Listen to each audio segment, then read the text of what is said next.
What is going on, everybody, and welcome to my ranking of all 7 Scream films. My gosh, this is gonna be a fun one. The Scream franchise has no outright bad entries. Every single film brings something unique and worthwhile to the table, and I genuinely enjoy and adore each one in its own way. There's not a single movie in this series that slap with a truly negative review or dismiss entirely. This saga remains special as the undisputed gold standard for meta horror, masterfully weaving razor-sharp wit, pulse-pounding genuine tension, wildly inventive and often brutal kills, deep emotional stakes for its core survivors, and that impeccable balance of paying homage to slasher classics while gleefully subverting them. From the revolutionary original that single-handedly redefined the slasher genre in the 90s, to the escalating sequels, the clever Rico revival, the bold urban experiment in New York, and now this latest chapter diving into legacy, family, and modern tech horror. Every installment has iconic moments that burrow into your brain and stay there. Whether it's Randy's legendary Rue speech, and number 3, never, ever, ever, under any circumstances say, "I'll be right back," because you won't be back. I'm getting another beer. You want one?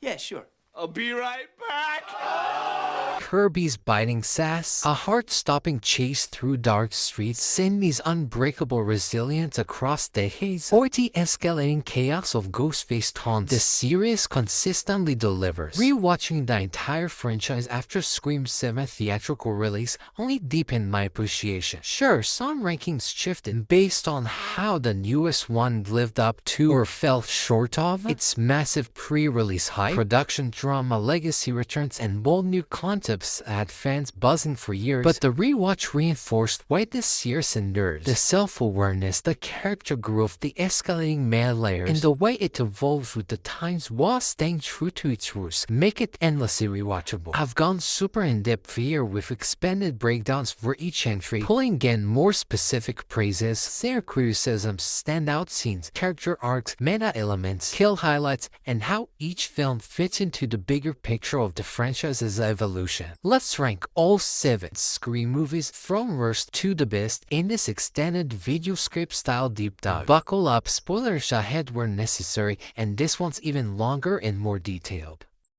Number 7, Scream 6. This one has a fiercely dedicated fanbase, and for solid reasons, it's arguably the most vicious and creatively brutal entry in the series when it comes to kills. That latter sequence is pure, unrelenting nightmare fuel. The subway Ghostface swarm creates claustrophobic, heart-throbbing genius. The apartment stalking builds tension like few other horror set pieces, and the physicality feels meaner and more grounded than ever before. The aged, weathered-down mask design adds a great evolution to the iconography, and Hayden Panettiere's Kirby return is one of the franchise's strongest emotional payoffs. Her survival reveal, the lingering trauma, and their arc from victim to survivor is absolute chef's kiss moment. The shift to New York injects fresh urban chaos and energy, while Mandy and Chad remain highlights with their sharp banter, heartfelt sibling dynamic, and genuine chemistry. But as a direct follow-up to the strong 2022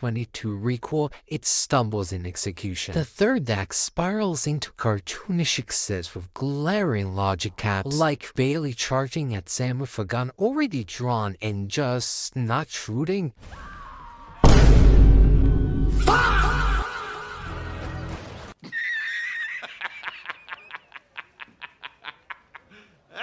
Come on, that's pure idiocy that yanks you right out of the movie. It recycles too many beats from Scream 2, family motive, theater showdown vibes without enough fresh spin. And while I appreciate the new core 4, Sam and Tara's arcs never fully hooked me emotionally. Their trauma felt repetitive without the depth to make it resonate and you. I'm honestly relieved the franchise pivoted away from them in Saren. Overall, it's a decent, high-energy slasher packed with killer, pun intended, moments, but right now it's my least favorite. The weakest link in an otherwise stellar chain, though still very much worth the ride for its both swings. Number 8, Scream 7. This one hurts because the potential was stressed for Ferrick. Kevin Williamson directing his first time humming since shaping the early films as writer. Neve Campbell returning full force as Sidney after sitting out 6. Courtney Cox back as Gale. David Arquette cameo/references. Matthew Lillard reprising Stu in Son calm capacity and a fresh narrative pivot to Sydney's family life in the quiet town of Pine Grove, Indiana. Sydney is married to Police Chief Mark Evans, Joel McHale bringing solid charm, humor, and grounded presence. They've got kids including teenager daughter Tatum. Isabel May delivering a strong performance with a perfect nod to the original Tatum Riley. And the emotional core of Sydney fiercely protecting her family from a new Ghostface spree lands with real weight. She's more maternal, more battle-hardened, and more vulnerable than ever. Legacy ties feel organic, like Mindy/Chad cameos, Gail's involvement. Some kills are brutal and effective. The opening at the Macaras turned creepy tourist drop is a clever meta touch that pokes fun at fandom. And the AI/deepfake torment concept feels timely, unsettling, and perfectly modern for 2026. But honestly, it underwhelms in a big way. The lighting is flat and lacks the vibrant, stylish pop of previous centuries. The middle act drags with pacing issues. New high school side characters, Tatum's friend like McKenna Grace, Celeste O'Connor, Lisa Germain, are mostly forgettable generics with little personality or development, and the third act is easily the franchise's weakest, worse than 6's chaos. The Ghostface reveals rush and clumsily. Motives are absurdly convoluted, like a long game obsession involving abusive husband murder, psych ward stand escape, kid having, neighbor buying, 17 to 18 years of plotting, even carrying their own kid, all to force Sydney out of retirement. What the actual fuck? And the culprit is obvious. Way too early. Kale feels wasted and sidelined, reduced to nostalgia without meaningful impact. The Stu hype. Matthew Lillard appears in age-scarred video calls/deepfakes, along with face of Roman, Nancy Loomis, even Dewey to gaslight Sydney. Super creepy at first, had me gently questioning if Stu survived the TV drop in '96. But spoiler, it's all AI orchestrated bullshit by the real killer. Stu's confirmed dead.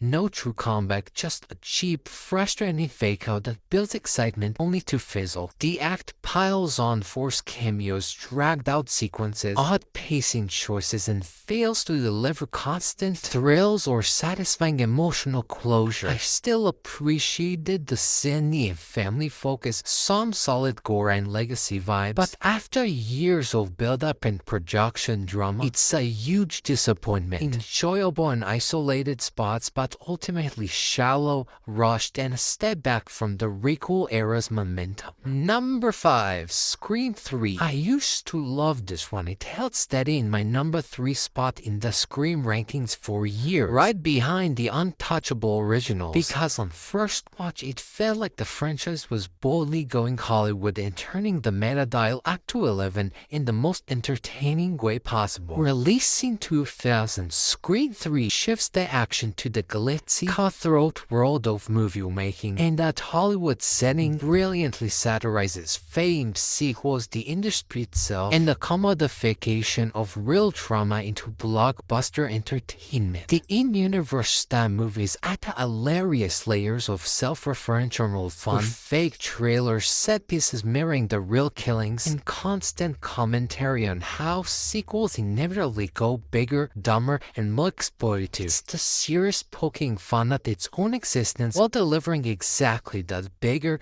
campier energy. Parker Posey as Jennifer Jolie, the actress playing Gail in Stab 3, is an absolute icon. Her every sarcastic line delivery is pure gold, from the snarky banter with Courtney Cox Gail to her over-the-top panic attacks and that iconic "You can't kill me, I'm the killer" in Stab 3. I'm the killer, Stab 3!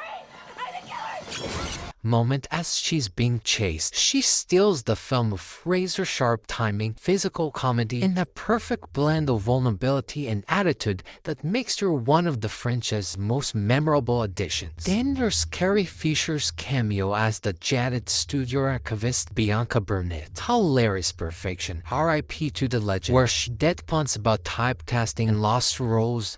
I was up for Princess Leia. I was this close. So who gets it?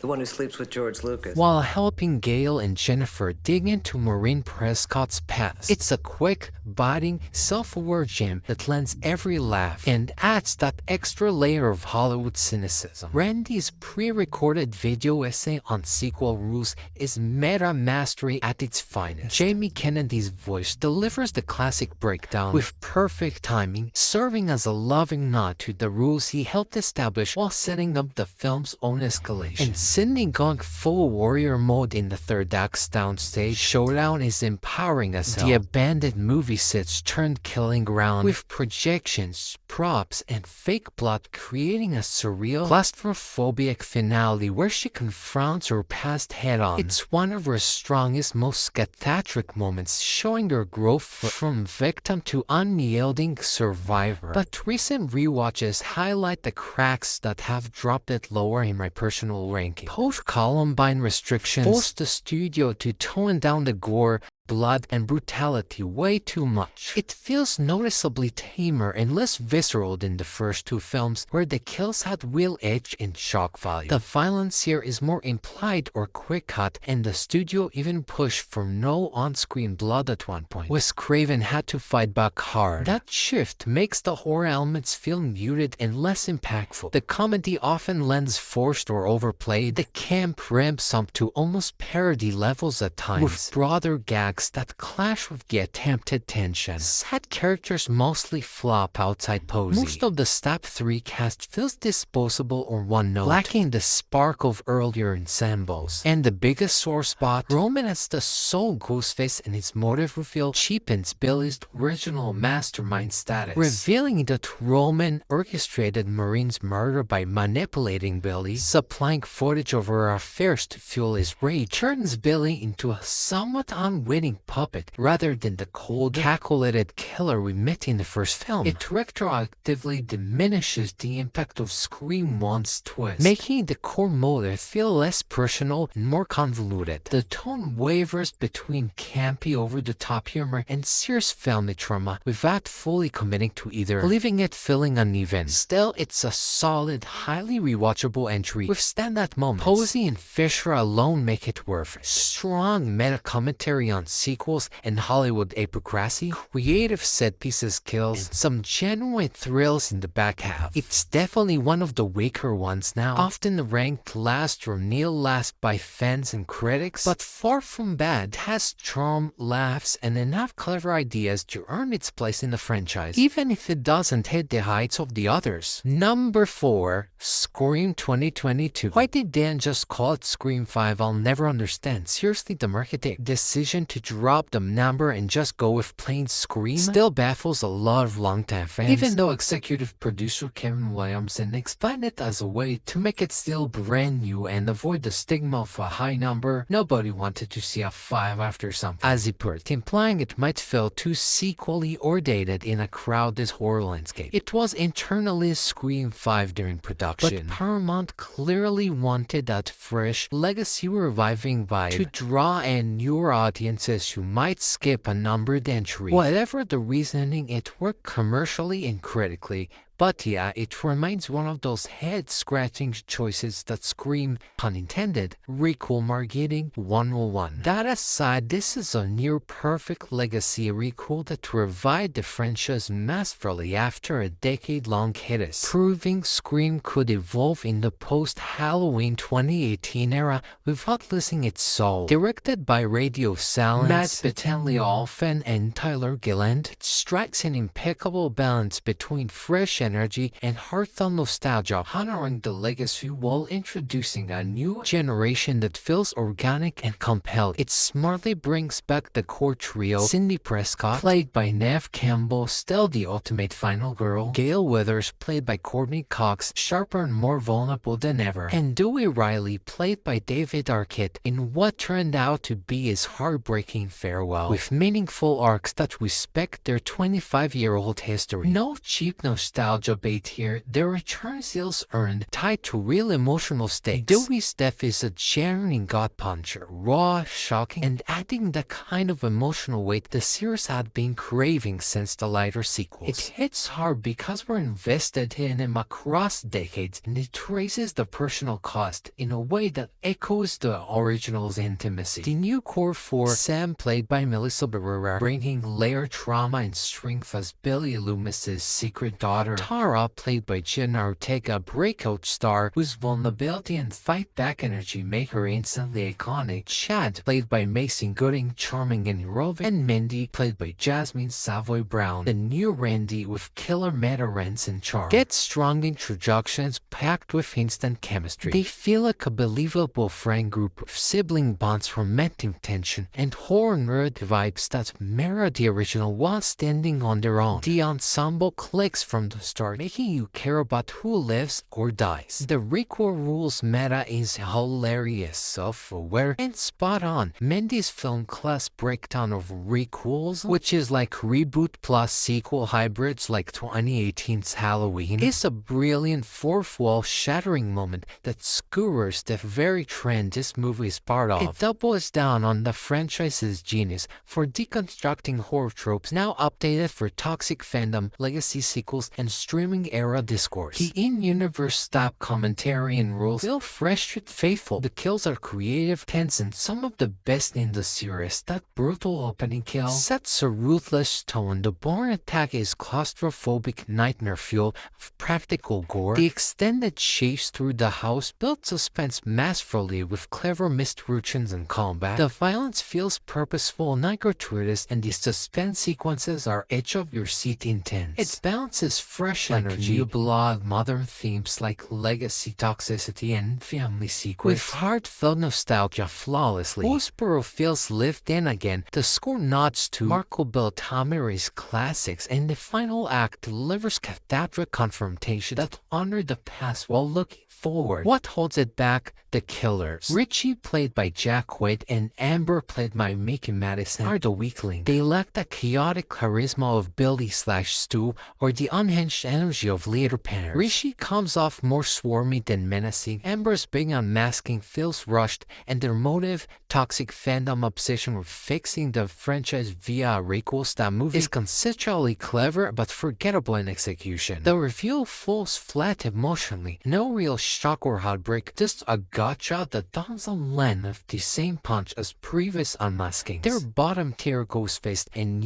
Scream 6 and Scream 7's killers edge them out in sheer disappointment now, but that's another discussion. Still, this film set the high bar for the modern era. Critically acclaimed box office hit, and it proved the series could thrive without Wes Craven, R.I.P. at the helm. It's essential viewing, endlessly watchable, and a love letter to the franchise that revitalized it perfectly. Number 3. Scream 2. One of the most purely fun and exhilarating installments in the entire Scream franchise, hands down. Scream 2 delivers that electric adrenaline-fueled rush that makes it feel like the perfect sequel escalation without ever losing the witty, self-aware soul of the original. Released in 1997, it takes the formula Wes Craven and Kevin Williamson perfected and cranks it up to 11. Bigger body count as Randy's rules demand, heightened stakes, a fresh college campus vibe bursting with youthful energy, and meta commentary that doubles down brilliantly on the genius of the first film by turning the spotlight on sequels themselves. The college campus setting under Winster College is a total win. It rocks with vibrant, chaotic energy, frat parties, film classes, dorm life, and late-night walks across dark quads create a playground for suspense that's way more dynamic than the small-town Woodsboro backdrop. It feels alive, youthful, and full of potential victims, which hams up the paranoia perfectly. Sidney Prescott hits peak badass mode here. Neve Campbell owns every scene as she evolves from traumatized survival to confident, no-nonsense fighter who refuses to be defined by her past. Her confrontations, especially in the finale, show her growth in raw, empowering ways. Gale Weathers and Dewey Riley's budding romance add such adorable charm and genuine heart to the mix. Courtney Cox and David Arquette have killer chemistry. Gale's sharp-tongued ambition clashes beautifully with Dewey's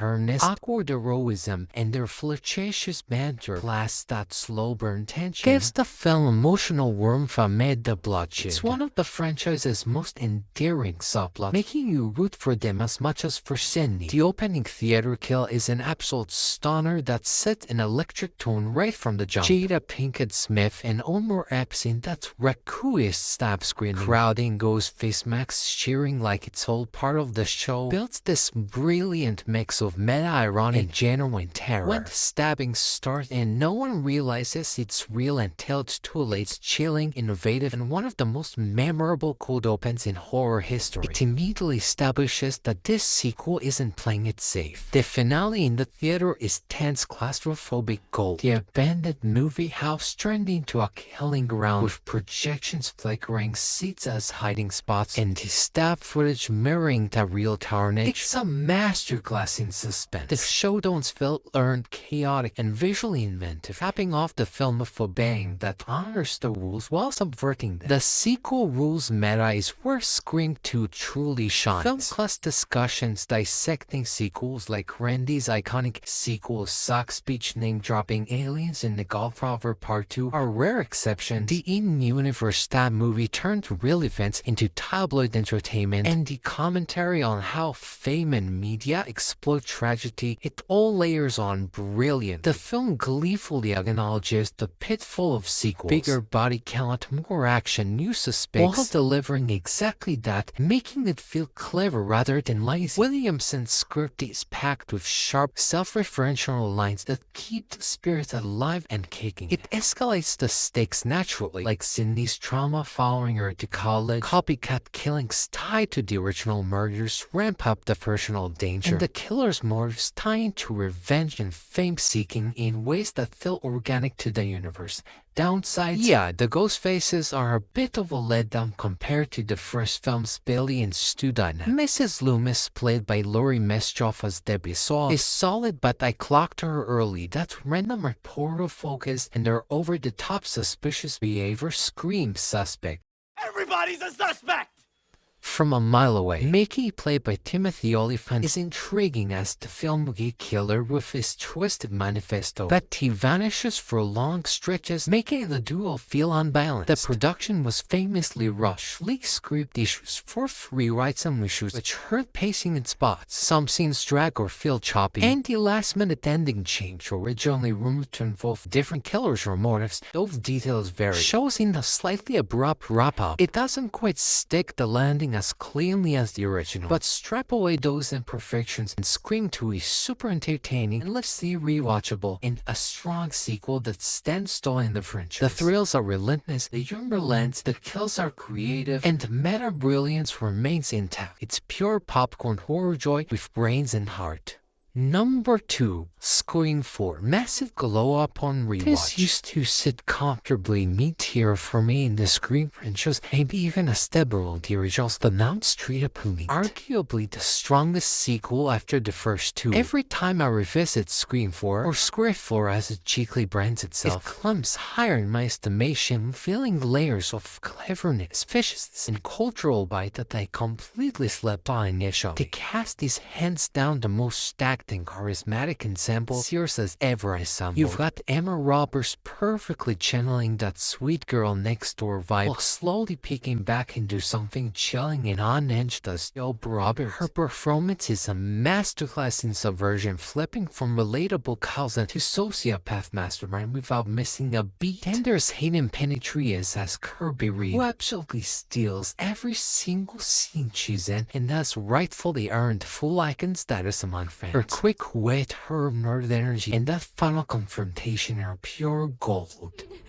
Texas Chainsaw, Dawn of the Dead, The Hills Have Eyes, Amityville Horror. Adding Adam Brody, bringing his signature sarcastic charm as the film-obsessed deputy, Rory Culkin as the awkward movie geek Charlie, who's way more lawyer than he first appears, Anna Paquin and Kristen Bell popping up in that meta-opening sequence that sets the tone brilliantly, and of course the returning core trio. Neve Campbell as Sidney is as resilient and badass as ever. Courtney Cox as Gale gets some of her sharpest one-liners, and David Arquette Stewie feels more grounded and heroic here than in the earlier sequels. It's a murderer's row of talent that elevates every moment. The writing Kevin Williamson back in the saddle is razor sharp, packed with the franchise's trademark meta commentary, but updated for the social media era. It's precedent in how it skewers fame, chasing viral culture, and the commodification of trauma. The core is dialed up to some of the most visceral and creative in the series. The kills are inventive and memorable, from the brutal hospital garage takedown, that slow inevitable crushes nightmare fuel, to the garage door callback that nods to Tatum's death while making it fresh and horrifying in its own right. The garage trap remains genius, simple, brutal, and perfectly executed, turning an everyday object into something terrifying. Chills me what if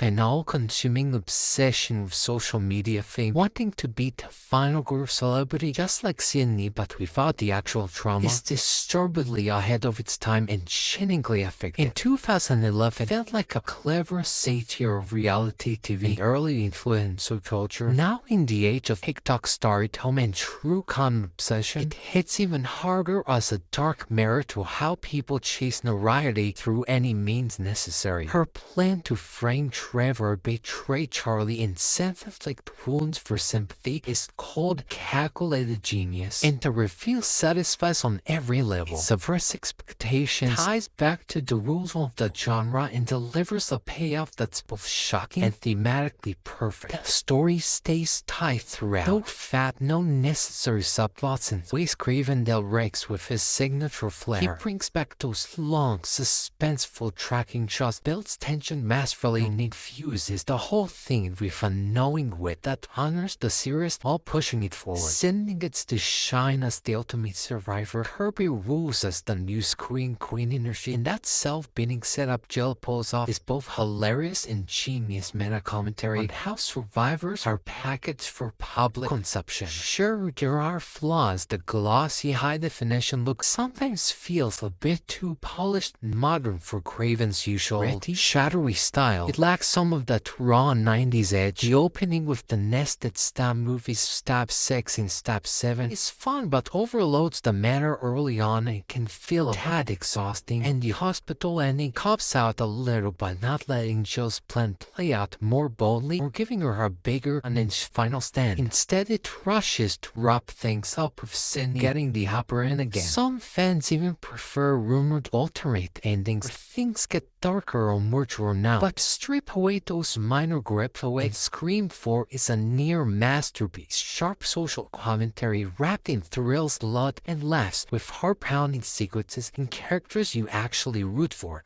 or love to hate. It gets better and more relevant with every viewing, and I'm fully on board calling it one of the franchise's peaks. Which brings us to the undisputed number one, which is of course Scream. This is legitimately one of my all-time favorite horror films, right up there with Psycho, Halloween, and The Thing. Everything is flawless perfection. Drew Barrymore's opening sequence, one of cinema's greatest, could stand alone as a short film masterpiece, sets the tone for meta horror forever. Aliens 2 are iconic killers, their chaotic, unhinged chemistry is unmatched. Two best friends gone wrong in the most entertaining way. Character introductions are spot on and memorable. Kills are tense, smart, and shocking. Ghostface design is phenomenal, a form that masks countless Halloweens. The party third act is chaotic brilliant. Randy's an all-time horror legend. Meta commentary revolutionized slashers by calling out tropes while embracing them. Fucking incredible, completely flawless, easily the undisputed number one in the franchise, even with how much I love the sequels and their bold experiments. Well, how do you guys rank the Scream movies now that 7 is out and we've all had time to process? Did Sydney's return, the family stakes, the AI/deepfake twist, and the legacy not work for you, or was the convoluted motives to fake out week 3rd act an overall disappointment as big a letdown as it was for me? Thanks for watching, keep those horror debates going, stay scary, and goodbye.